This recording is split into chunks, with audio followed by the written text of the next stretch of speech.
బెంగాల్‌లో అయితే నేను ఈ తాటికాయలు కొనుక్కునేదాన్ని. అదే ఆంధ్రాలో అయితే అసలు కొనుక్కోవాల్సిన అవసరమే ఉండదు. ఇక్కడైతే ఎక్కడ పడితే అక్కడ పడేస్తూ ఉంటారు ఎక్కువగా. అయితే ఇవి మా నాన్న ఫ్రీగానే తీసుకొచ్చాడు చెట్టు నుంచి. ఇలాగ కొంచెం వాటర్ అప్లై చేసేసి ఇలా తురిమామంటే గుజ్జు మొత్తం వస్తది. తర్వాత వచ్చి మీ టెంకాయలని భూమిలో పాతేసామంటే నాగల చవితి టయానికి మనం తీసి పగలగొట్టి తిన్నామంటే సూపర్ ఉండుద్ది. లోపల వైట్ కలర్‌లో ఉండే ఒక దుంప ఉండుద్ది. అది చాలా బావుండుద్ది. దాంతోటే తీగలు కూడా వస్తాయనుకున్నా. నాకు సరిగ్గా తెలీదు. మీకు తెలిస్తే కామెంట్ చేయండి. చాలా మందికి దీని స్మెల్లే నచ్చదు. నాకైతే పిచ్చిష్టం. ఈ రెసిపీ అయితే అసలు ఎంత నచ్చుద్దో. ఎలా చేసేసినా కూడా నేను తినేస్తాను. అంత ఇష్టం. కాల్చుకొని ఉట్టి అంటే గుజ్జు కూడా తినేస్తాను. అంత బావుండుద్ది.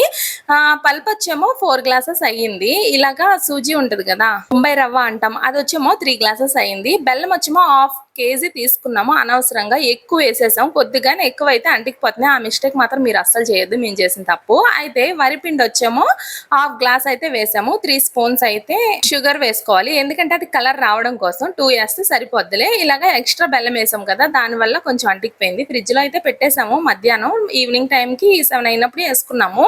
ఇలా వేసినప్పుడు అంటికిపోతున్నాయి. అందుకని మళ్ళీ వేరే కడాయి పెడితే అందులో కూడా అంటికిపోతున్నాయి. ఇక్కడ వరకు వేసేసి ఆపేసి కుడుము అయితే వేసుకున్నాము. అది కూడా చాలా బాగుండుద్ది. ఆయిల్ లేకోకుండా ఇలా వేసుకొని తింటే ఎంత బాగుండుద్దో. స్కూల్ డేస్‌లో అయితే నేను పరిగెత్తుకొని ఇంటికి వచ్చేసి మరి ఎంత ఇష్టంగా తినేసేదాన్నో వీటిని.